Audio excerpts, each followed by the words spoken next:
72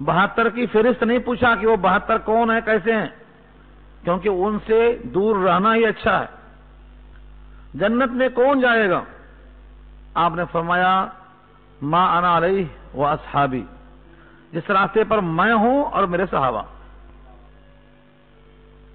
اس روایت کی تشریح میں دوسری روایت بہت واضح ہے، علیکم بسنتی وسنت الخلفاء الراشدین المہدیین،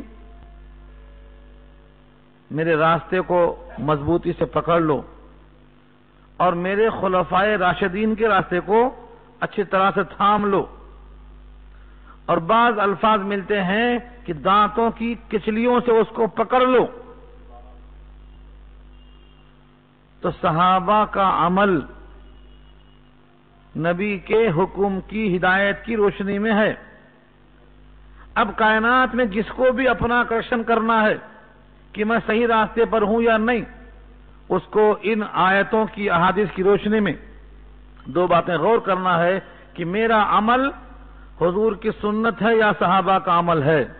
اگر ان دونوں میں نہیں ہے تو اس کی گمراہی میں کوئی شبہ کی گنجائش نہیں ہے۔ یا تو صحابہ کا عمل ہو یا حضور کی سنت ہو، خصوصاً خلفائے راشدین۔ اب کتنے فرقے ہیں جو خلفائے راشدین پہ اعتراض کرتے ہیں؟ جو خلفائے راشدین پر اعتراض کرتا ہو وہ یقیناً حق سے ہٹ چکا ہے، کسے باشد کوئی بھی ہو۔ خلفائے راشدین کا عمل معیار حق ہے، حجت ہے۔ الصحابۃ کلھم عدول، یہ نبی کا ارشاد ہے۔ لہذا جو طبقے نبیوں پر اعتراض کرتے ہوں ان کی بھی گمراہی واضح، اور جو صحابہ پر اعتراض کرتے ہوں ان کی بھی گمراہی واضح، جو صحابہ کے عمل کو حجت نہ مانتے ہوں ان کی بھی گمراہی واضح، جو اجماع صحابہ پر چلنے کے بجائے ان سے راستہ بدل کر چلتے ہوں ان کی بھی گمراہی واضح ہے۔ ان آیتوں کی روشنی میں ان احادیث کی تقویت کے لیے دو آیتیں اور نوٹ کر لو۔ ایک تو بارہا میں بول چکا ہوں، سورہ توبہ آیت نمبر 100، جس میں اللہ نے فرمایا کہ صحابہ کرام کے طریقے پر چلنے والے تابعین یا جو بھی ان کے راستے پر چلیں خلوص دل سے، وہ اللہ سے راضی ہوں گے اور اللہ ان سے راضی ہوگا۔ سورہ توبہ آیت نمبر 100۔ اور دوسری آیت سورہ نساء 5واں پارہ کی 115 نمبر کی آیت ہے، جہاں اللہ نے واضح کیا ہے کہ جو صحابہ کے راستے سے الگ چلے گا تو ہم جانے دیں گے جہاں جا رہا ہے اور پہنچے گا جہنم میں۔ وہاں لفظ صحابہ نہیں ملے گا، وہاں ملے گا مومنین۔ لفظ مومنین سے مراد صحابہ کیوں ہے؟ کیونکہ جب قرآن نازل ہوا تھا اس وقت سوائے مومنین کے صحابہ اور صحابہ کے مومنین کی مصداق میں دوسرا کوئی ہے ہی نہیں تھا۔ صحابہ بول کر مومن مراد اور مومن سے صحابہ مراد، کیونکہ اس وقت دوسرا کوئی مومن تھا ہی نہیں جب قرآن نازل ہو رہا تھا۔ تو قرآن کریم میں جہاں جہاں مومنین کا لفظ آئے گا اس سے مراد صحابہ ہی ہوں گے۔ وَمَن يَتَّبِعْ غَيْرَ سَبِيلِ الْمُؤْمِنِينَ، جو چلے گا مومنین کے راستے کے علاوہ یعنی صحابہ کے راستے کا علاوہ۔ اور تیسری آیت میں اللہ فرماتے ہیں فَإِنْ آمَنُوا بِمِثْلِ مَا آمَنْتُمْ بِهِ فَقَدْ اهْتَدَوْا، اگر وہ لوگ ایمان لے آئیں صحابہ کے ایمان کی طرح تو ہدایت یافتہ ہو گئے۔ اب آپ کہتے ہیں صحابہ کا لفظ یہاں بھی نہیں ہے، بِمِثْلِ مَا آمَنْتُمْ بِهِ، اس کے مثل جیسا اس پر ایمان لایا گیا۔ وہ کون ہیں؟ صحابہ ہیں جو نبی کے ہدایت کے مطابق قرآن پر ایمان لائے اور عملی مظاہرہ کیا، ان کے مثل جو ایمان لے آئے گا ہدایت یافتہ ہوگا۔ یہ 3 آیتیں ہیں اور 3 حدیثیں ہیں، ان 6 سے اس آیت کی وضاحت ہو جاتی ہے کہ فرقہ بندی یہ اسلام والوں کے واسطے زیب نہیں دیتی۔ اور سورہ انفال میں تو اللہ فرماتے ہیں اگر تم نے فرقہ بندیوں کو ہوا دے دی تو تمہاری ہوا اکھڑ جائے گی، تمہاری ہوا اکھڑ جائے گی، تمہارا روب، دبدبہ، شوکت، عظمت سب ختم۔ وَتَذْهَبَ رِيحُكُمْ، الفاظ قرآن کے ہیں۔ تَذْهَبَ رِيحُكُمْ ایک محاورہ ہے، تمہاری ہوا چلی جائے گی مطلب تمہاری ہوا اکھڑ جائے گی، تمہارا جو روب چھایا ہوا ختم ہو جائے گا۔ تو تو یہ فرقہ بندیوں سے امت کو نقصان پہنچا ہے اور آج پہنچ رہا ہے. اور اس میں بہت سی چیزوں میں سے ایک چیز کیا ہے؟ انانیت. میں بڑا. انا کی بات ہم میں سے ہر ایک کا نقطہ نظر یہ ہونا چاہیے کہ جہنم کی آگ سے کیسے بچیں. بس جہنم کی آگ سے کیسے بچیں، رضائے الہی کیسے حاصل ہو، جنت میں ہمارا مسکن کس طرح بن سکتا ہے، اس کے لیے ہم اپنی جان کو، اپنی عزت کو، اپنی آن اور بان کو قربان کرنا پڑ جائے تو ہم فائدے میں رہیں گے. اور جہاں دنیا سامنے آ گئی، انا سامنے آ گئی، تو ہم حق کا انکار کر بیٹھیں گے. آج کتنے لوگ ہیں جو سب اپنے آپ کو اہل حق میں شمار کرتے ہیں. مومنوں کی جماعتوں میں کئی جماعتیں بن چکی ہیں جو عقیدے کے لحاظ سے متحد ہیں، لیکن جزوی فروعی اختلافات کی وجہ سے آپس میں ایسا ملتے ہیں کہ جیسے ہمارا کوئی دشمن حربی ہو جن سے ہماری جنگ بدر ہونے والی ہے. ایسا ملتے. قرآن کریم کی صراحت کے خلاف ہے یہ. قرآن کریم نے کہا ہے کہ مومن آپس میں رحیم و کریم ہوگا اور دوسروں پر سخت ہوگا.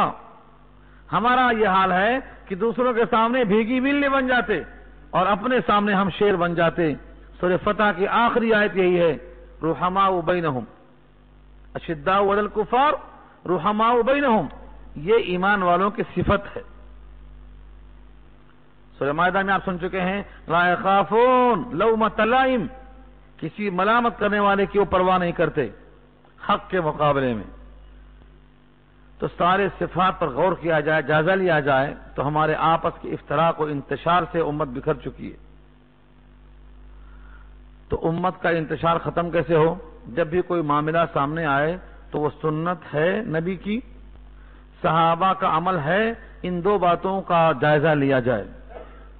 اگر وہ سنت نہیں ہے اور صحابہ کا عمل نہیں ہے تو سمجھ لو کہ اس راستے پر ہمارا جانا مخدوش ہے، ہم وہاں رک جائیں. اگر آپ انکار نہیں کر سکتے ہیں تو کم سے کم اقرار بھی نہ کریں. آپ کے واسطے خاموشی بہتر ہے.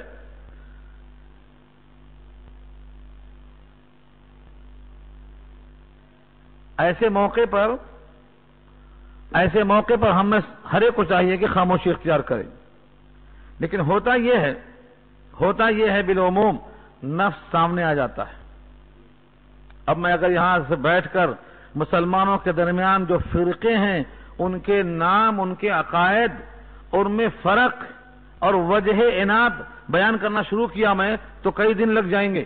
موجودہ مسلمانوں میں آپس میں جو انتشار ہے، ہر ایک کا کیا زاویہ ہے، ہر ایک کا کیا عقیدہ ہے، کیوں فرق ہے.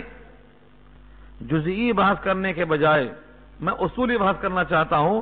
جب اس آیت سے ہمیں معلوم ہو گیا کہ فرقہ بندی درست نہیں ہے اور صحیح راستہ معلوم ہو گیا ہے کہ وہی ہے جو اللہ کے نبی کا طریقہ ہو اور صحابہ کا عمل ہو، تو ہم کسی اور کی طرف کیوں دیکھتے ہیں؟ ہم پہلے تحقیق کر لیں کہ صحابہ کا یہ عمل ہے یا نہیں ہے. اس تحقیق کی بنیاد پر ہم آگے بڑھ سکتے ہیں. تو جنہوں نے اپنے آپ کو تقسیم کر رکھا ہے انا کی وجہ سے، اگر انا کی وجہ سے تحقیق نہیں ہے، اختلاف دو قسم کا ہوتا ہے، نوٹ کرو اس کو.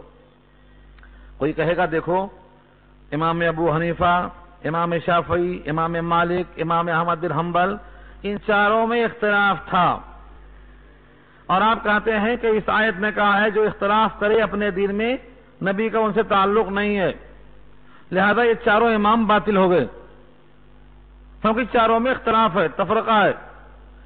ایسے سوالات آپ سے کیے جائیں گے.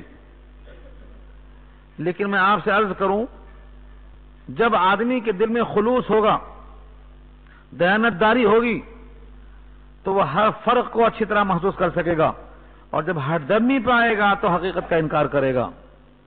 اختلاف دو قسم کا ہوتا ہے، ایک اختلاف تعمیری اور ایک اختلاف تخریبی. اختلاف کی کئی قسموں میں سے یہ دو اہم ہیں.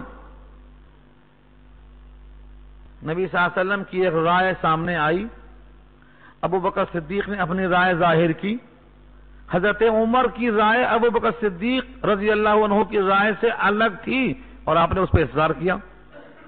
نبی کے سامنے بیٹھ کر ابو بکر صدیق فرماتے ہیں میری رائے تو یہ ہے، جناب فرماتے ہیں میری رائے تو یہ ہے.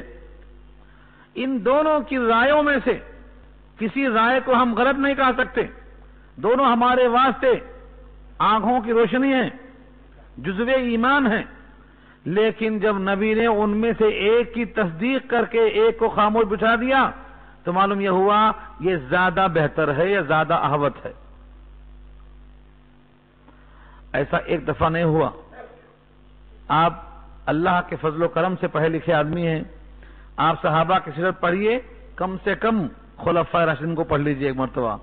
ابو بکر صدیق کی حیات، عمر فاروق کی حیات، علی مرتضیٰ کی حیات، عثمان غنی کی حیات، ان چاروں کو کم سے کم پڑھ لیجئے. نبی کے محفل میں دونوں نے اختلاف کیا، تینوں نے اختلاف کیا، چاروں نے اختلاف کیا. کبھی نبی نے یہ نہیں کہا کہ یہ فرقہ ہے، یہ فرقہ نہیں ہے. یہ اختلاف اپنے ذہن، اپنے علم، اپنی دیانت اور امت کے حق میں جو مفید سمجھا تھا انہوں نے بیان کیا. اس کو اختلاف رائے کہتے ہیں، یہ فرقہ نہیں ہے. تو ائمہ اربعہ کا بھی اختلاف فرقہ نہیں ہے.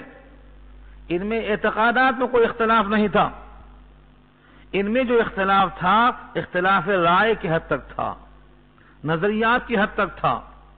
ان کو تفرقہ نہیں کہہ سکتے آپ. اب اس کی مثال دیتا ہوں میں. مثلا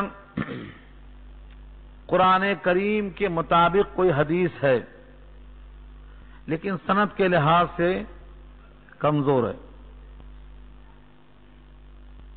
دوسری حدیث ہے جو قرآن کریم کے مضمون کی وضاحت میں تو نہیں ہے لیکن سند قوی ہے. امام اعظم فرماتے ہیں کہ میری رائے یہ ہے اپنے علم و عمل اور تقوی کی بنیاد پر کہ قرآن حدیث سے زیادہ سچی کتاب نہیں ہو سکتی، یہ اللہ کے نبی کا حکم ہے. لہذا جس حدیث میں قرآن کریم کی موافقت ہوتی ہو ہم اس حدیث کو لے لیں گے چاہے وہ سند میں کمزور ہو. کیوں؟ کیونکہ وہ حدیث اوفق بالقرآن کہلاتی ہے. اچھی طرح سنیں تو سمجھ میں آئے گی بات. اگرچہ وہ سند میں کمزور ہے لیکن چونکہ قرآن کے مضامین کی موافقت میں ہے لہذا اس کو ہم قبول کر لیں گے قرآن کریم کا سایہ ہونے کی وجہ سے. یہ حدیث کیا ہوئی؟ اوفق بالقرآن. یہ امام اعظم کا طریقہ ہے استدلال کرنے کا. امام شافعی علیہ الرحمہ فرماتے ہیں کہ حدیثوں کا معیار، حدیثوں کا مقام سند پہ ہوتا ہے، لہذا سند کے لحاظ سے جس حدیث کی سند سب سے قوی ہوگی ہم اس کو اسند کہا کر قبول کر لیں گے چاہے وہ موافقت قرآن سے کرتی ہو یا نہ کرتی ہو. تو اسند کو امام شافعی نے لیا اور اوفق کو امام اعظم نے لیا. امام احمد بن حنبل، امام مالک چونکہ مدینۃ الرسول کے باشندے تھے، براہ راست وہ تابعی ہیں، انہوں نے صحابہ کو دیکھا ہے، اسی واسطے ان کی مراسیل قابل قبول ہیں. امام مالک بخاری سے پہلے کتاب لکھی گئی ہے، بخاری سے پہلے، لیکن اس میں صحابیوں کے نام نہیں ہیں تو تمام کتاب مرسل پہ مبنی ہے. لیکن چونکہ وہ ثقہ ہیں اس واسطے قابل قبول ہے. تو وہ فرماتے ہیں کہ ہم مدینہ والوں کے عمل کو دیکھتے ہیں جس کا نام ہے تعامل مدینہ، کہ مدینہ میں صحابہ تھے، براہ راست نبی کی تربیت میں تھے، ان کے عمل سے ہم جھانک کر دیکھتے ہیں کہ کس حدیث کی تائید ہوتی ہے، کس عمل کی موافقت ہوتی ہے. ہم حدیثوں کے ساتھ ساتھ مدینہ والوں کے عمل کو بھی دیکھتے ہیں. اور صحابی کا عمل تابعی دیکھ کر چلتا ہے، یعنی اپنے سے بڑوں کو دیکھنے کا حکم ہے.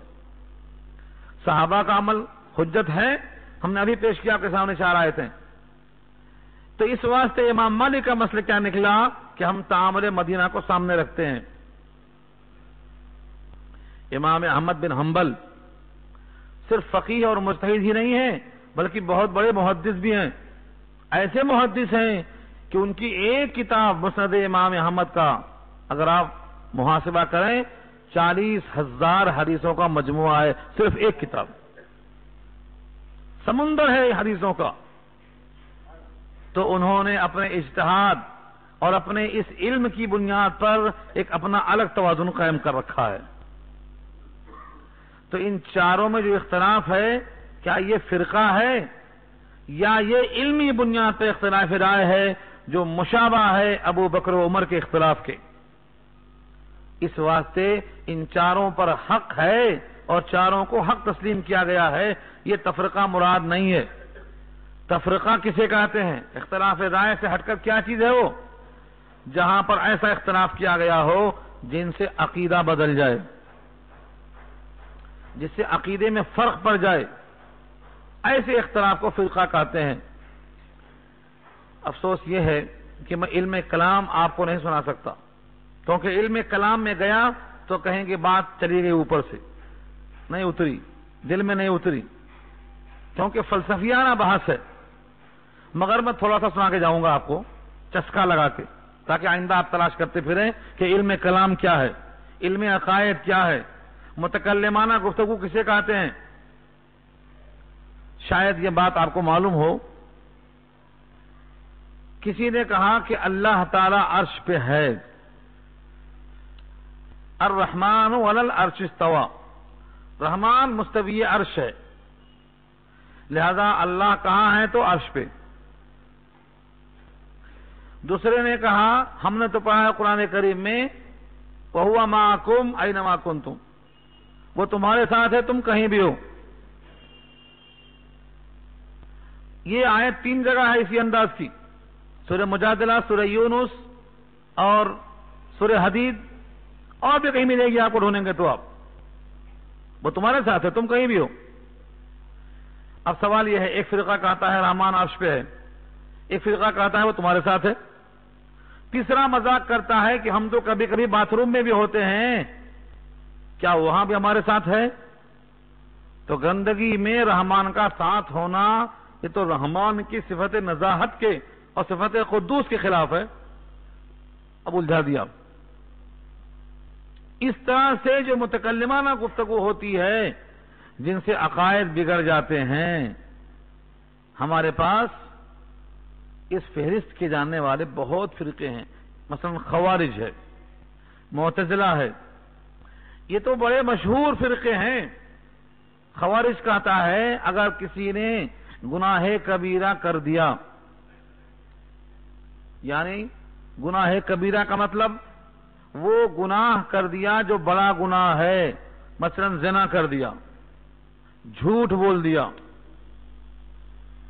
یہ گناہ کبیرہ میں آتے ہیں، شرک کر دیا، ماں باپ کی نافرمانی کر دیا، تو خوارج کیا کہتے ہیں؟ خرج عن الاسلام، اسلام سے نکل گیا۔ اب کتنے مسلمان ہیں جو نماز نہیں پڑھتے ہیں، خوارج کے مطابق وہ کافر ہیں، چلے گئے اسلام سے، ختم۔ زکوٰۃ نہیں دیا کافر، حج نہیں کیا کافر، روزہ نہیں رکھا تو کافر۔ ان کے یہاں گناہ کبیرہ کرتے ہی کافر ہو جاتا آدمی، یہ خوارج ہے۔ معتزلہ کہتے ہیں کیسے کافر ہو جائے گا جب کلمہ پڑھ رہا ہے، کلمہ پڑھ کے اسلام میں داخل ہوتا آدمی؟ تو کہتے ہیں ٹھیک ہے، ایک طرف کلمہ ہے جو تقاضا کرتا ہے اسلام کا، اور ایک طرف اس کا گناہ کبیرہ والا عمل ہے جو تقاضا کرتا ہے نکلنے کا اسلام سے۔ لہذا ہم کہتے ہیں ایک مقام مان لو، ایک گھر مان لو کفر و اسلام کے بیچ میں۔ لہذا وہ کہتے ہیں نہ مسلمان رہ گیا نہ کافر ہوا، بیچ میں معلق ہو گیا، منزلتن بین المنزلتین کے وہ قائل ہو گئے۔ یہ فرقہ کیا ہے؟ یہ فرقے ایسے ہیں جن کے عقائد کو مان لیا جائے تو ہمارا ایمان چلا جاتا، اس لیے ان کو فرقہ کہا جاتا ہے۔ اختلاف رائے میں اور فرقہ بندی میں یہ فرق ہے۔ اس آیت میں جو کہا گیا ہے فرقوا دینہم، اپنے دین کو فرقے میں تقسیم کر لیا، اس سے مراد ایسا عقیدہ بنا لیا جسے اسلام سے نکل جا رہا ہے۔ اختلاف رائے مراد نہیں ہے۔ اختلاف رائے بہت ہو سکتی ہے۔ اب اختلاف رائے کا زمانہ ہے، ایک صاحب نے بیوی کو 3 طلاق دے دیا، اٹھے بیٹھے دھائیں دھائیں طلاق، جناب عمر کا زمانہ ہوتا تو کوڑے مارتے تھے، بلا کے کوڑے مارتے تھے۔ اگر کوئی دکان کھولا تو دکان کے مسائل سیکھو پہلے، کوئی نکاح کیا نکاح کے مسائل سیکھو پہلے، کوئی طلاق دینا چاہتا ہے طلاق کے مسائل سیکھو پہلے، کوئی بھی کام کرنا چاہتا ہے تو پہلے اس سے متعلق اسلامی حکم معلوم کرو۔ آج ہمارا مسلمان نکاح کے موقع پر نکاح بھی نہیں پوچھتا، خالی گھوڑا جوڑا پوچھتا، کتنا دے رہے ہیں، کتنا رقم دے رہے ہیں، اور اگر زیادہ گہرا ہے تو ہائٹ دیکھتا، کتنی لمبی ہے، کتنی خوبصورت ہے، رنگ دیکھتا، ہائٹ دیکھتا، مال دیکھتا۔ کل میرے پاس ایک صاحب آئے، بھابھی بہت تنگ کر رہی ہیں، کیا کریں؟ بھائی بولتے ہیں طلاق دے دیں گے۔ کل مغرب کی بات ہے، میں نام لیتا نہیں، میرا مزاج نہیں ہے، بتانا یہ ہے کہ ماحول کتنا خراب ہو چکا ہے۔ میں نے کہا شادی کرتے وقت کیا دیکھا تھا؟ تو انہوں نے کہا ہائٹ دیکھ کے شادی کیے تھے، ہائٹ ذرا اچھی ہے ماشاءاللہ۔ میں نے کہا اب ہائٹ دیکھ کے بیٹھو، اسی کو دیکھ کر خوش ہو جاؤ۔ جب ہائٹ کو دیکھ کر شادی کیا تھا تو ہائٹ ابھی باقی ہے، اب اسے دیکھ کر خوش ہو جاؤ، کیوں تڑپتے ہیں اس سے؟ خوش ہو جاؤ اس سے۔ کوئی کہتا شادی کیا تھا حسن دیکھ کر، اب حسن دیکھتے بیٹھ تو، رنگ دیکھ کر شادی کیا تھا تو رنگ دیکھو بیٹھ کے، اب دکھاتے رنگ، جتنے بھی رنگ والے ہیں رنگ دکھائیں گے، اور جتنے قد آور ہیں اپنے قد آوری دکھائیں گے، دیکھو اور سنو۔ نبی کا حکم نہیں مانتے بھگتو۔ نبی کا حکم یہ تھا کہ تم دینداری کو دیکھ کر لاؤ، جس میں اللہ کا خوف ہو، نبی کی روش ہو، تمہارے گھر میں سکون ہوگا، امن ہوگا۔ امت نے لمبائی دیکھا، حسن دیکھا، مال دیکھا، دینداری کو نہیں دیکھا، اب ساری امت رو رہی ہے، سارے قصے وہاں پڑے ہوئے ہیں۔ ایک صاحب بھاگ کے مدرسے میں، کہا میں کیا کروں، بیوی کو طلاق دے دیا، میری بچی بچہ سب بڑے بڑے ہیں، ایک بچی 20 سال کی ہے، ایک بچہ 15 سال کا ہے، ایک ڈاکٹر ہے، ایک انجینئر ہے، اب کیا کر دیا؟ طلاق دے دیا بیوی کو۔ کیوں؟ غصہ آیا تھا۔ کتنا دیا طلاق؟ 3 دے دیا، یعنی کم دینے نہیں چاہتا۔ جب آدمی کا کام 1 روپے سے ہو جائے تو 2 گنے خرچ کرتا، اصول یہی ہے۔ اگر چائے میں 1 چمچہ شکر سے کام چل جائے تو 2 ڈالتا کوئی؟ نہیں ڈالتا کوئی، کام نہ چلے تو ڈالتا۔ لیکن طلاق کے بارے میں پتہ نہیں کیا حال ہے ہمارے امت کا، کوئی شخص بھی 1 طلاق پر اتفاق کرتا ہی نہیں، جس کو دیکھو 3 طلاق۔ اب اس کے بعد پوچھتا کیا کروں، مسئلے کا حل کیا ہے، کیا کروں، اسلام میں کیا ہے؟ ارے اسلام تو پہلے بھی تھا، پہلے معلوم کر لیا ہوتا، یہ مولوی صاحب پہلے بھی موجود تھے، سر کو پھوڑ لیا، اب کیا کروں پوچھ رہا۔ تو اب اس میں اختلاف ہو رہا ہے۔ ایک فرقہ کہتا ہے 3 طلاق اگر دے دیا تو 3 پڑ جاتی، یہ نقد اختلاف نقل کر رہا ہوں، نام لینا میرا مزاج نہیں ہے۔ ایک فرقہ کہتا ہے 3 طلاق دیا تو 3 پڑ جاتی، اور امام اعظم ابو حنیفہ رحمۃ اللہ علیہ فرماتے ہیں کہ 3 طلاق دیا تو 3 پڑ جاتی، تینوں کے ساتھ وہ مطلقہ بائنہ ہو جاتی، اب کوئی شکل نہیں ہے، کوئی چانس نہیں ہے شوہر کے بعد دوبارہ آنے کے لیے۔ ایک شکل اور ہے جس کو کہانا اور کرنا دونوں بدتر ہے، وہ یہ ہے کہ وہ عورت کسی اور کے پاس جا کے شادی کرے، پھر وہ شادی بھی طلاق دینے کی نیت سے نہ ہو، ایک دن کے واسطے نکاح کر لیں گے، کل صبح طلاق دے دیں گے۔ بنیت طلاق اگر کوئی نکاح کرتا ہے تو نکاح نہیں ہے، زنا ہے وہ، اس پر اللہ کے نبی کے الفاظ سن لو، لعن اللہ المحلل، لعن اللہ، اللہ محلل اور محلل لہو پر لعنت کرتا ہے۔ ہمارے پاس کیا ہے، آج ان سے نکاح کر لو، کل صبح طلاق دے دینا، پھر حلال ہو جاتی، یہ سمجھا کے بھیج دیا جاتا ہے۔ حالانکہ قرآن کا انداز یہ ہے فَإِن طَلَّقْهَا فَلَا تَحِلُّ لَهُ، اگر اب تیسری طلاق دے دیا تو کبھی حلال نہیں ہوگی، الا یہ کہ وہ کسی اور سے نکاح کرے اتفاق سے، وہ بھی کبھی جھگڑا ہو اور چھوڑ دے، چھوڑنے کی نیت سے طلاق کرا دینا ملتی ہے، تو 3 طلاق پڑ جاتی ہے۔ ایک طبقہ ہے وہ کہتا ہے نہیں 1 ہی پڑتی۔ اب جو مسلمان 3 طلاق دے چکا ہے اور اب پچھتا رہا ہے، وہ کیا کرے گا؟ اسی فرقے کو پکڑ لیتا، میاں تیرے پاس پناہ ہے میں آتا ہوں، اس بھی کہتا ویلکم، آ جاؤ میرے پاس حل ہے تیرے مسئلے کا، اور سنو خوشخبری کیا ہے، طلاق ایک ہی پڑی، 3 دیا تھا نا مگر ایک ہی پڑی، 3 تھپڑ مارنے کے بعد ایک ہی پڑی، کیسے ہو سکتا ہے یہ؟ 3 مارنے کے بعد ایک کیسے پڑتی؟ موطا امام مالک کا نام سنا آپ نے، ابھی میں نے عرض کیا، ابن عباس تمام صحابہ میں قرآن کی تفسیر میں ممتاز ہیں، کون؟ عبداللہ ابن عباس۔ ان کے پاس ایک فتویٰ آیا، ان سے پوچھا گیا کہ ایک صاحب نے اپنی بیوی کو 100 طلاق دے دیا ہے، کیا مسئلہ ہے؟ 100 آج کوئی نئی بات نہیں ہے، امت میں ایسے لوگ شروع سے آ رہے ہیں، 100 طلاق دے دیا۔ ابن عباس فرماتے ہیں کہ 3 طلاقوں سے اس کی بیوی مطلقہ بائنہ ہو گئی، اور 97 سے اس نے اللہ کی آیتوں کا مذاق اڑایا۔ اس کے بعد ابن عباس نے وہ آیت کا ٹکڑا پڑھا جو سورہ بقرہ میں ہے، وَلَا تَتَّخِذُوا آیَاتِ اللَّهِ هُزُوًا، یہ آیت پڑھا۔ یہ روایت موطا امام مالک میں درج ہے، مرسل روایت ہے لیکن معتبر ہے کیونکہ مالک ثقہ تابعی ہیں۔ اس روایت کے ہوتے ہوئے بھی لوگ بولتے ہیں کہ 3 مارنے کے بعد ایک ہی لگتی، یہ فرقہ ہے، اس وجہ سے ہمارے لوگ اس فرقے کی طرف جا رہے ہیں کہ اس میں آسانیاں بہت ملتی ہیں۔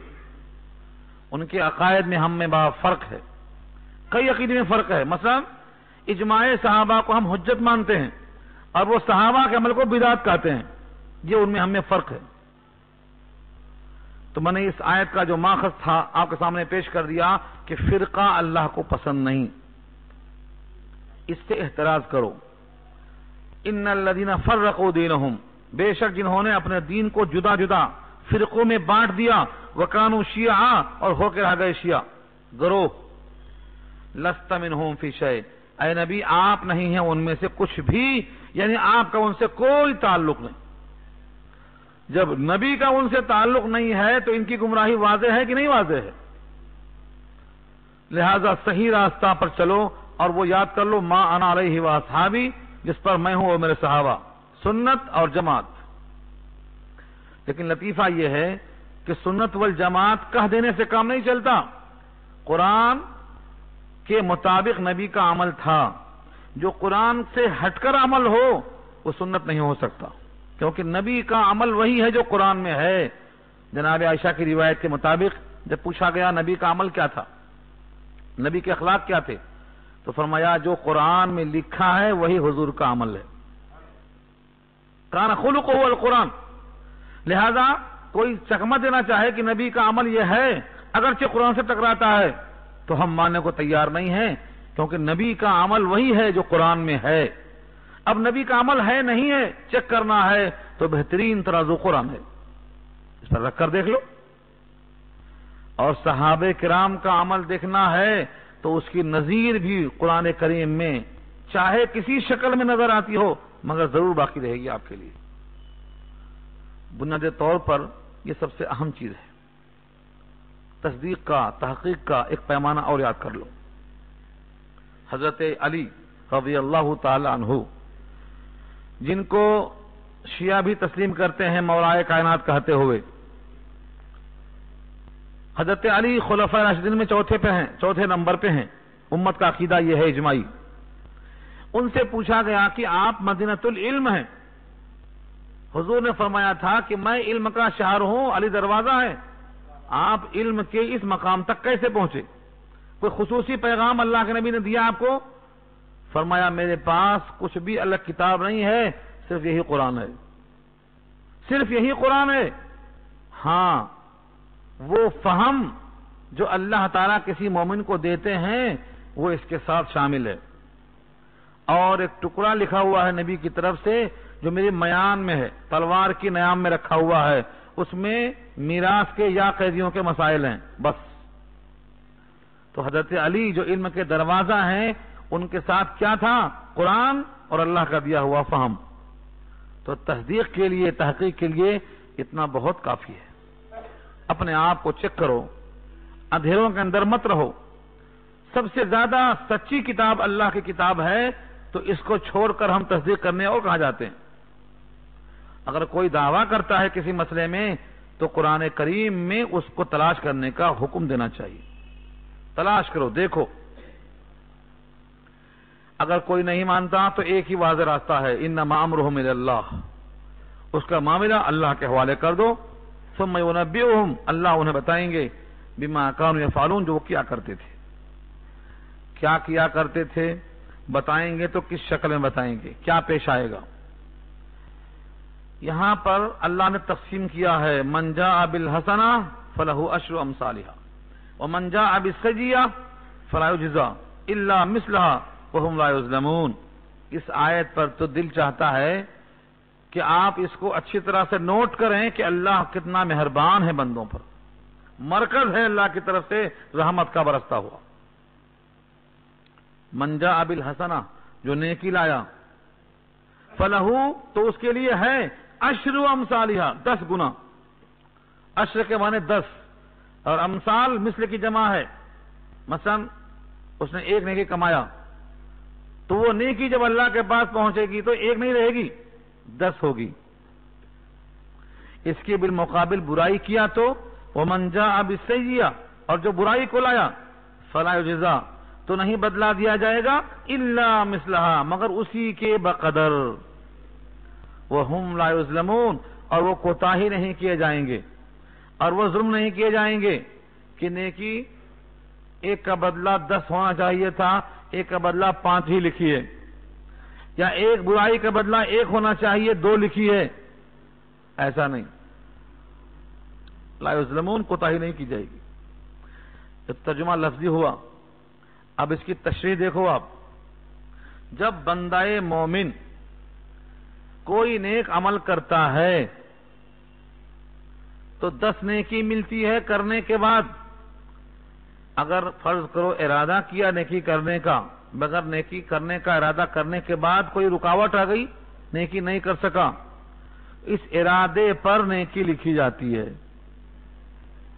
اس ارادے پر نیکی لکھی جاتی ہے. اور اگر بندے مومن برائی کا ارادہ کرتا ہے لیکن برائی نہیں کر سکا، تو جب تک برائی واقع نہ ہو جائے گی گناہ نہیں لکھا جائے گا. وہاں نیکی کو 10 گنا کیا اللہ نے، اور برائی کو اسی کے بقدر رکھا. 10 گنا اگر کرتا تو ہم کیا کر سکتے تھے؟ کوئی اختیار تھا ہمارے پاس؟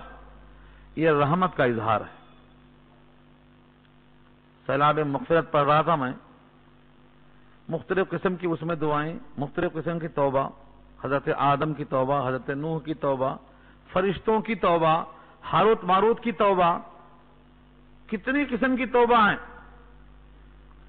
لیکن اللہ نے ان تمام کے ساتھ جو رحمت کا فیصلہ فرمایا ہے، رحمت کا فیصلہ فرمایا ہے.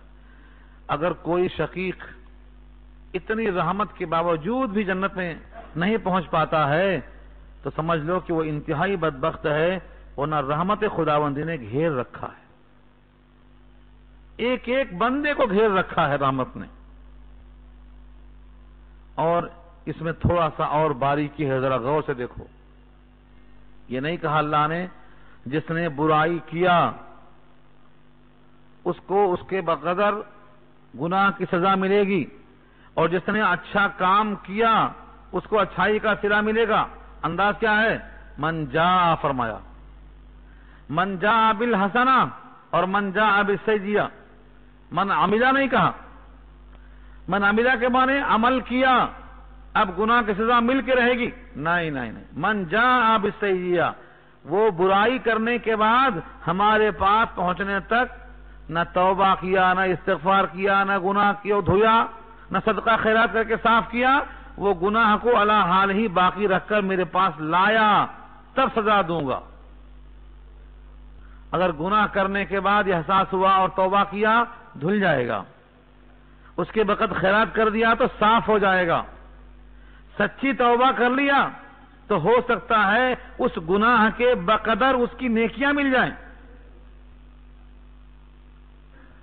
سیلاب مغفرت کی کتاب پڑھ رہا تھا، ابو ہریرہ کے حوالے سے وہاں ایک حدیث تھی. میں اٹک گیا اس کو پڑھتے پڑھتے، کھو گیا اس میں. اللہ کی رحمت بہانہ ڈھونڈتی رہتی ہے. ابو ہریرہ گزر رہے تھے، ایک صاحب نے ان سے پوچھا کہ ابو ہریرہ مجھ سے اتنی غلطی ہو گئی ہے، کوئی توبہ میرے واسطے ہے؟ مجھ سے فلاں غلطی ہوئی، فلاں غلطی، فلاں غلطی، میرے واسطے کچھ گنجائش ہے اللہ کی طرف سے؟ اسے گناہ کو زیادہ سمجھا ابو ہریرہ نے اور کہا دیا میاں تو بہت گندا ہے، ہٹ، تیرے واسطے کوئی راستہ نہیں۔ چلے گئے، بعد میں احساس ہوا کہ میں نے فتویٰ دے دیا، حضور موجود ہیں، نہ وہاں سے پوچھا نہ بتایا، غلطی کا احساس ہوا، فوراً نبی کی بارگاہ میں پہنچے اور کہا مجھ سے ایک صاحب نے ایسا ایسا پوچھا تھا، میں نے ایسا ایسا اسے کہہ دیا۔ شاید اس نے کسی کو قتل کیا تھا، شاید زنا کیا تھا، شاید اور بھی بڑے گناہ رہے ہوں گے، لیکن جب یہ بات پہنچایا ابو ہریرہ نے تو آقا نے کہا ابو ہریرہ تم نے فتویٰ غلط دے دیا، کیا تم کو سورہ فرقان کی یہ آیت نہیں پہنچی تھی؟ اس کے بعد سورہ فرقان کی آیت پڑھنا شروع کیا، اور جب پہنچے ہیں الا من تاب وآمن وعمل عملا صالحا فاولئک یبدل اللہ سیئاتہم حسنات، سارے گناہوں کا ذکر کیا ہے، قتل ہے، زنا ہے، وغیرہ وغیرہ، اور آخر میں فرمایا کہ مگر جس نے توبہ کر لیا، ایمان قبول کر لیا، عمل احسان سے آراستہ ہو گیا، تو اللہ تعالیٰ ان کے گناہوں کو نیکیوں سے بدل دیتا ہے۔ گناہوں کو معاف کرنا اور بات ہے، گناہوں کے بقدر نیکیاں لکھ دینا یہ اللہ کی عطا ہے۔ اس آیت کا حاصل کیا نکلا؟ اللہ کی رحمت تقاضا کرتی ہے کہ ہم متوجہ ہو جائیں، مگر اتنی رحمت کے بعد گستاخی نہیں ہونا چاہیے۔ آقا کا ارشاد یہ ہے کہ میں دن میں 100 بار اللہ سے استغفار کرتا ہوں، نبی معصوم، لیکن دن میں 100 مرتبہ اللہ سے استغفار کرتا ہوں۔ استغفار کے معنی میں اپنے گناہوں کی مغفرت چاہتا ہوں۔ استغفر اللہ العظیم، استغفر اللہ الذی لا الہ الا هو الحی القیوم واتوب الیہ، 100 بار کرتا ہوں استغفار۔ جب دل پہ حجاب محسوس ہوتا ہے، دنیا کو دیکھ کر دل پہ ایک قسم سے ایک آڑ محسوس ہوتی ہے، اپنے رب کو صاف دیکھنے کے واسطے میں اللہ سے استغفار کرتا ہوں۔ اس کا مطلب یہ ہوا ہمیں تلقین ہے کہ جب نبی معصوم ہو کر استغفار کرتے ہیں تو ہم تو گناہ بھی کرتے ہیں، توبہ بھی کرتے ہیں، ہمیں کثرت سے استغفار کرنا چاہیے۔ تو 2 باتیں ہوئیں، جب نیکیاں آئیں تو اللہ خود فرمائیں گے 10 اعمال کا اخلاص سے اور مقام سے اوقات سے تعلق ہے، کم سے کم درجہ ہے 7 گناہ کا، کم سے کم درجہ یہ ہے۔ ہاں اگر گناہ کر دیا تو اتنا ہی ملے گا، لیکن وہ بھی وہاں تک جائے بچ کر، روز روتے رہے، روز دھوتے رہے، روز صدقہ خیرات کرتے رہے، اللہ کو مناتے رہے، تو توبہ ہے، دھل جاتی ہے۔ اتنے واقعات ہیں، اگر ان واقعات کو پیش کیا جائے، ابو لبابہ کی توبہ، کعب بن مالک کی توبہ، ماعز اسلمی کی توبہ، ابو ہریرہ کی توبہ، کتنے صحابہ ہیں۔ ان واقعات کو آپ خود پڑھیے، واقعات سنانا میرا مشغلہ نہیں ہے، میں چاہتا یہ ہوں کہ میں آیت کی توضیح کروں کہ رب کریم بہت مہربان ہے۔ جب بندہ چل کے آتا ہے تو اللہ دوڑ کے آتے ہیں، اور جب بندہ اللہ کی طرف متوجہ ہوتا ہے زمین پر تو اللہ بندے پر متوجہ ہوتے ہیں آسمان پر فرشتوں کی محفل میں، اور جب بندہ ایک ہاتھ چلتا ہے تو اللہ کے حبیب فرماتے ہیں کہ اللہ ایک با چلتا ہے، با کے معنی دونوں ہاتھوں کو پھیلاؤ، جتنا گنجائش ہوتی ہے اس کو با کہتے ہیں۔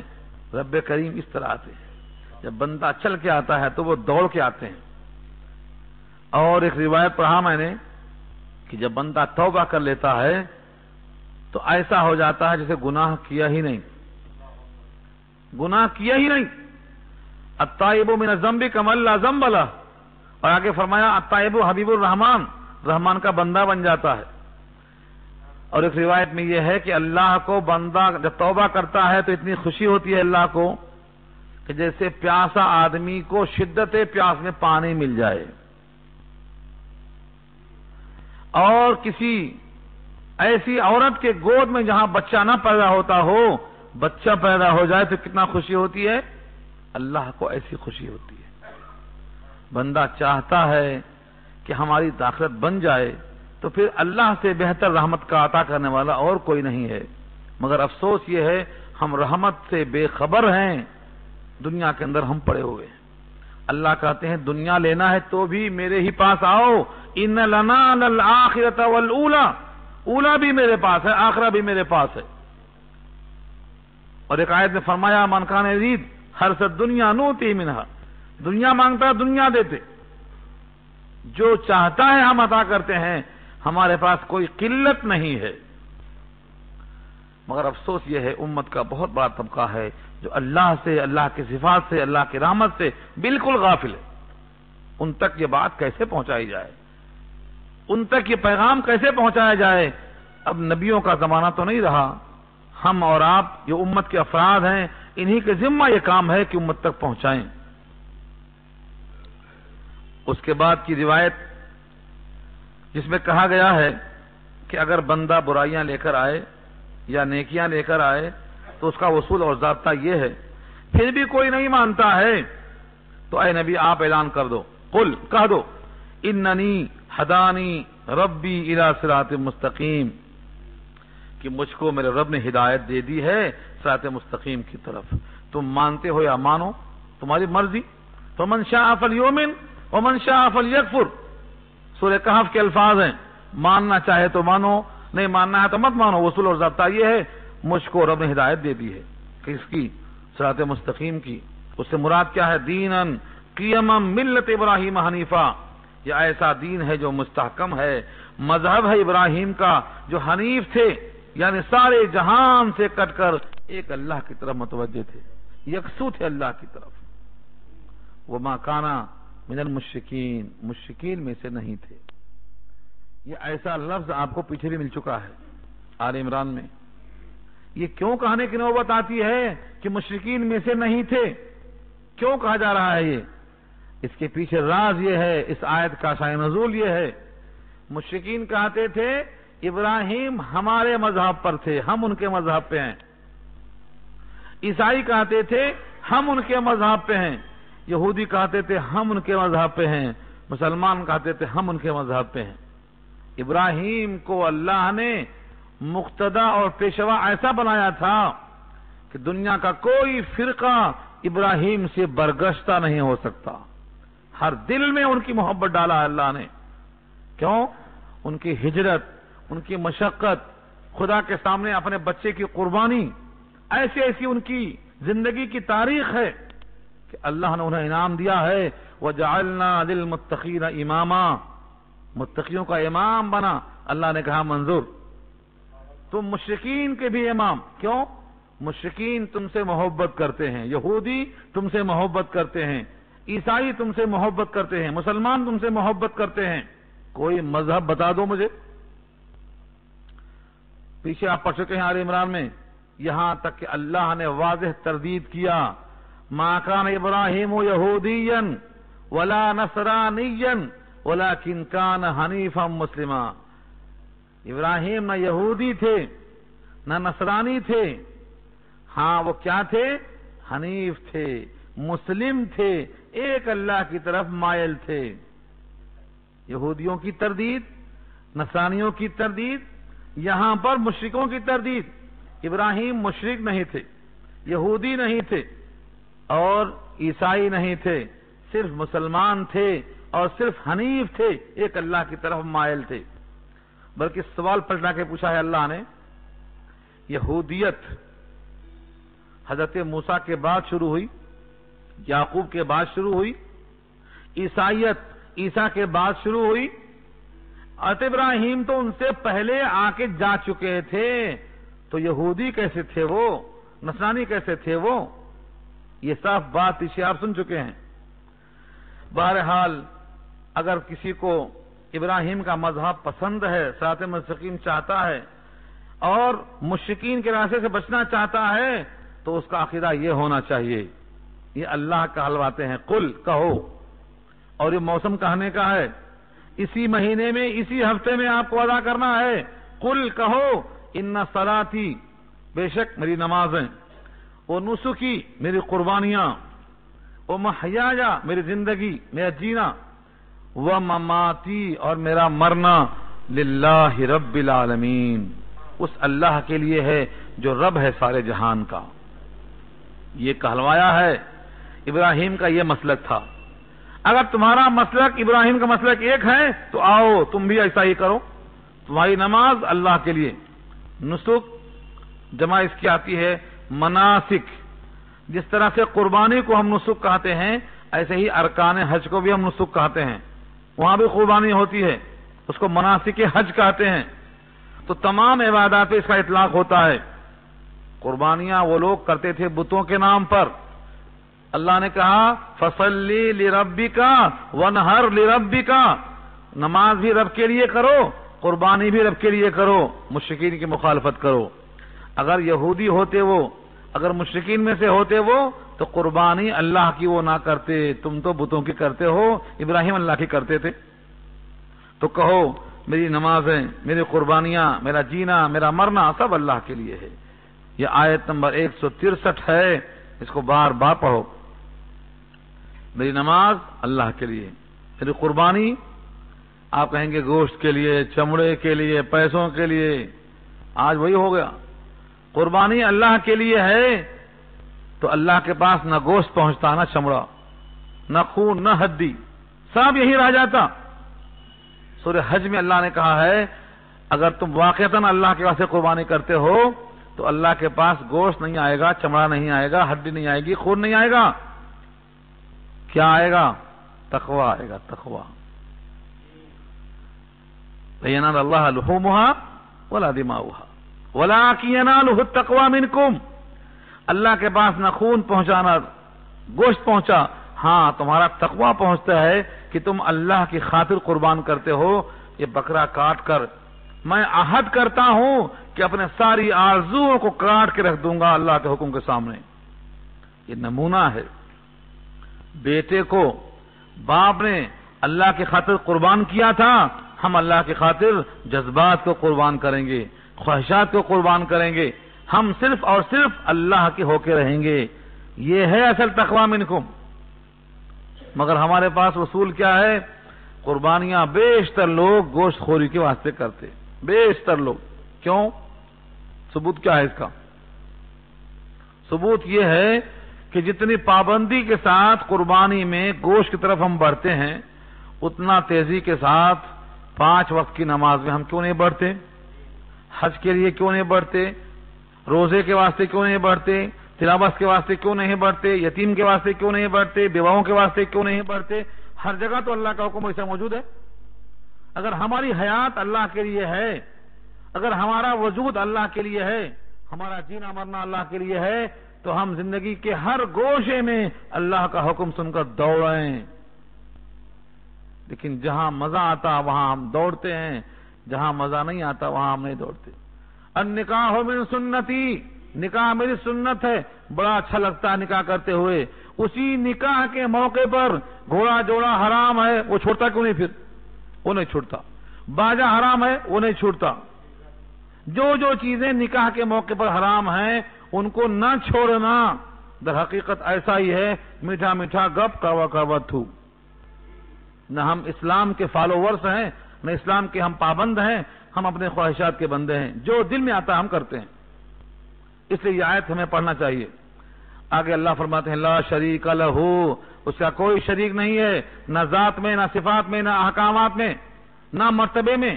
لا شریک لہ، اس کے ساتھ کوئی شریک نہیں. وبذالک امرت، اور اسی کا میں حکم دیا گیا ہوں.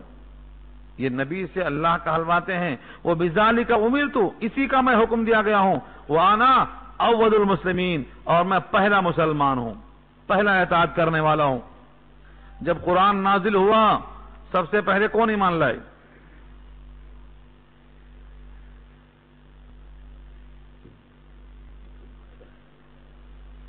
سب سے پہلے ایمان کون لائے؟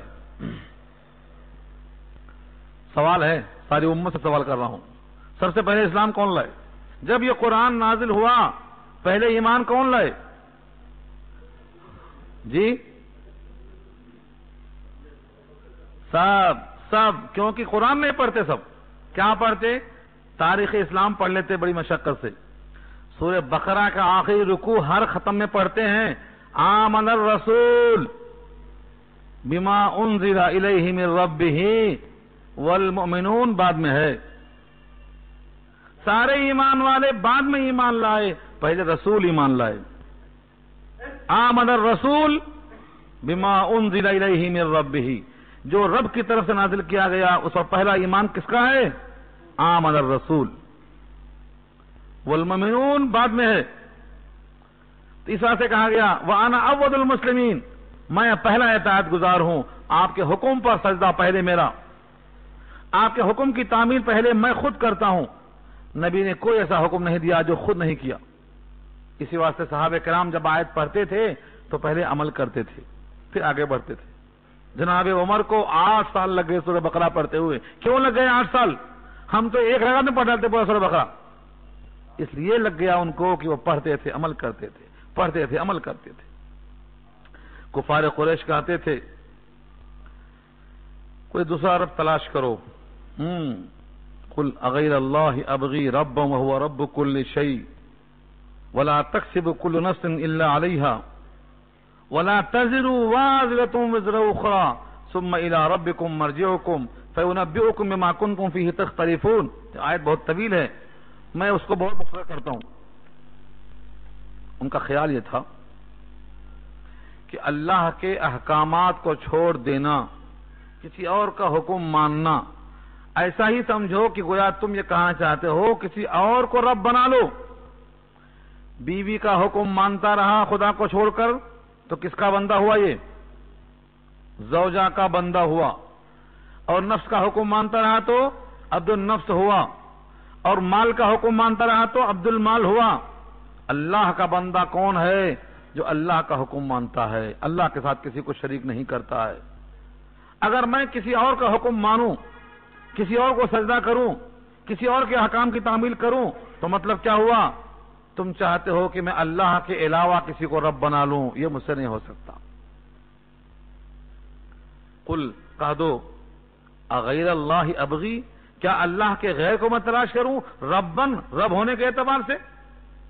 وہو رب کل شیء، وہ ہر چیز کا رب ہے، ہر چیز کا رب وہی ہے. کفار قریش کہا کرتے تھے کہ تمہارے گناہوں سے تم مت ڈرو، تمہارے گناہوں کا بوجھ ہم اٹھا لیں گے. ہم جیسا بولتے ویسا کرو، بتوں کی پرستش کرو، تمہیں گناہوں کا ڈر ہے، تمہارا گناہوں کا بوجھ ہم اٹھا لیں گے. سورہ عنکبوت میں اللہ فرماتے ہیں ان کے الفاظ کو نقل کرتے ہوئے وَلْنَحْمِلْ خَطَايَاكُمْ وَلْنَحْمِلْ خَطَايَاكُمْ، ہم تمہارے گناہوں کا بوجھ اٹھا لیں گے. تبصرہ کیا اللہ نے وَمَا هُمْ بِحَامِلِينَ، حالانکہ وہ اٹھانے والے نہیں ہیں، چکما دے رہے ہیں صرف. کوئی کسی کا بوجھ نہیں اٹھائے گا. کیسے؟ دنیا میں ایک آدمی نے قتل کیا اور کہہ دیا اس نے قتل کیا. چوری ایک نے کیا دوسرے کا نام ڈال دیا. غلطی ایک نے کیا دوسرے کا نام دے دیا، بیچارہ وہ بھگت رہا. لیکن وہاں ایسا نہیں ہوگا. جس کی غلطیاں ہیں اسی کے نام اعمال میں درج ہوں گی، دوسرے کے پاس درج نہیں ہوں گی.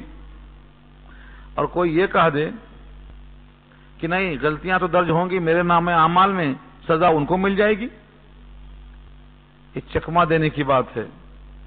رب ایک ہے اور وہ اصول کو واضح کر چکا ہے وَلَا تَكْسِبُ كُلُّ نَفْسٍ إِلَّا عَلَيْهَا، نہیں کمائے گا کوئی آدمی مگر اس کا وبال اسی پر پڑے گا.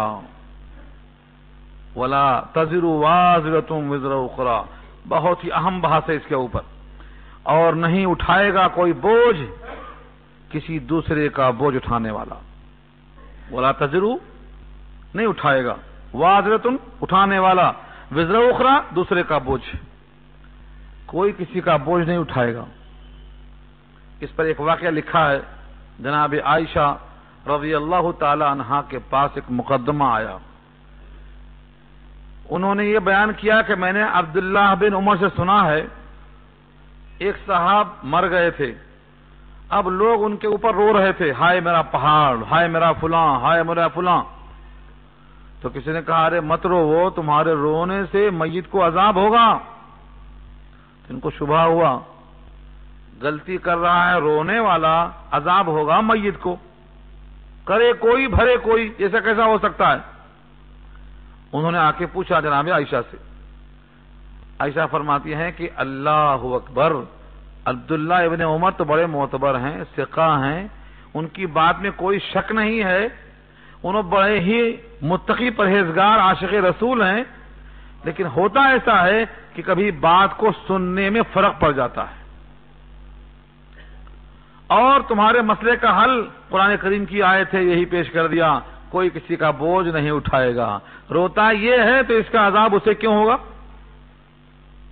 ہاں، اصل قصہ یہ ہے کہ اگر مرنے والا اپنے عقیدے میں نوحہ خوانی کا قائل تھا اور یہ کہہ کے مرا ہے کہ میرے بعد خوب رونا تاکہ میری عظمت ظاہر ہو، تو عذاب میں گرفتار ہوگا عقیدے میں اشتراک کی وجہ سے. اگر مرنے والا کا قصور کچھ نہیں ہے، وہ عقیدے سے متفق نہیں ہے، تو ان کے رونے سے اس پر عذاب کیوں ہو سکتا ہے؟ یہ تقریر جناب عائشہ کی ہے. تو کوئی کسی کا بوجھ نہیں اٹھائے گا، اور جو آدمی کمائے گا اس کا وبال اسی پہ پڑنے والا ہے. ثم الى ربكم مرجعكم فينبئكم بما كنتم فيه تختلفون. پھر تمہارے رب کی طرف تمہارا مرجع ہے، لوٹنا ہے، وہ بتلائے گا تم کو جس میں تم اختلاف کیا کرتے تھے. جس مسئلے میں اختلاف تھا ہر ایک بتا دیا جائے گا، تمہارا اختلاف تھا، یہ صحیح ہے یہ غلط، یہ صحیح ہے یہ غلط ہے. آخری آیت ہے، اگرچہ وقت ہو رہا ہے مگر میں اس کو چاہتا ہوں کہ آج مکمل سورہ کر دوں. وَهُوَ الَّذِي جَعَلَكُمْ خَلَائِفَ الْأَرْضِ وَرَفَعَ بَعْضَكُمْ فَوْقَ بَعْضٍ دَرَجَاتٍ لِيَبْلُوَكُمْ فِيمَا آتَاكُمْ إِنَّ رَبَّكَ سَرِيعُ الْعِقَابِ وَإِنَّهُ لَغَفُورٌ رَحِيمٌ. وہی اللہ ہے جس نے تم کو بنایا خلیفہ زمین میں، خلائف الارض، زمین کا خلیفہ. خلائف جمع ہے، واحد ہے خلیفہ، نائب، ہم نشین. آج دنیا میں جتنے انسان زندہ ہیں، کوئی کہتا میں گھر کا مالک، کوئی بولتا میں باغ کا مالک، کوئی بولتا میں اس زمین کا مالک، ہر ایک مالک ہیں، لیکن بخدا اس کی ملکیت میں جیسے اب آیا ہے ایسے کتنوں کی ملکیت میں آ چکا ہے اور وہ چلے گئے، نہ وہ رہے نہ ملکیت رہی. ان الارض للہ یورثها من یشاء. زمین تو اللہ کی ہے، اصل مالک وارث وہی ہے، وہ جس کو چاہتا ہے عارضی خلیفہ بنا دیتا ہے. اب ہم گھر کے مالک ہیں تو کچھ دن کے لیے ہیں، مستقل مالک تو وہی ہے. وَهُوَ الَّذِي جَعَلَكُمْ خَلَائِفَ الْأَرْضِ. وہی اللہ ہے جس نے تم کو بنایا ہے زمین کا خلیفہ، نائب، ہم نشین. کب تک رہتے یہ آپ کو نہیں معلوم، جب تک چاہا اللہ آپ اس کے مالک رہتے. تو خلائف الارض. اور اس میں بھی کیا کیا؟ رفع بعضکم فوق بعض درجات. درجات کو بلند کیا، تم میں سے بعض کے بعض کے اوپر رکھ دیا. کون چاہتا ہم فقیر رہیں؟ کون نہیں چاہتا کہ ہم بادشاہ بن جائیں؟ کون نہیں چاہتا ہمارے پاس جائیداد ہو، نوکر چاکر ہو، حسب مقدم ہو؟ کون نہیں چاہتا؟ چاہت ہر ایک کی ہے، محنت ہر ایک کی ہے، لیکن فیصلہ تو اللہ کا ہے. کسی کو بنایا دینے والا اور کسی کو بنایا لینے والا، کسی کی چاہت پہ موقوف نہیں رکھا اللہ نے. تو درجات کو بلند کیا ہے، اس کا مقصد لیبلوکم فیما آتاکم. اللہ اکبر. جہاں جہاں نعمتوں کا ذکر آتا ہے میں یہ وہاں تلاش کرتا ہوں، لیبلوکم فیما آتاکم، تاکہ تم کو جانچے، تم کو آزمائش میں ڈال کر چیک کرے، جو کچھ تم کو دیا ہے اس میں تم کیسے نکلے. مال دیا ہے تو مال کے ساتھ کیسے رہے، علم دیا ہے کیسا رہے، اولاد دیا ہے کیسا رہے، جائیداد دیا ہے تو کیسا رہے. اللہ نے جو کچھ تمہیں دیا ہے تمہارا اس کے ساتھ کیا سلوک رہا ہے. تم نے ذاتی ملک بتایا، ذاتی خوبی بتایا، اس طرح قارون نے کہا تھا میرا مال ہے میرے علم کے بلبوتے پر، دھس گیا. یہ واضح پیغام اللہ کا. اور جب اللہ کے نبی ہوتے ہیں تو کہتے ہیں حضرت سلیمان کے الفاظ میں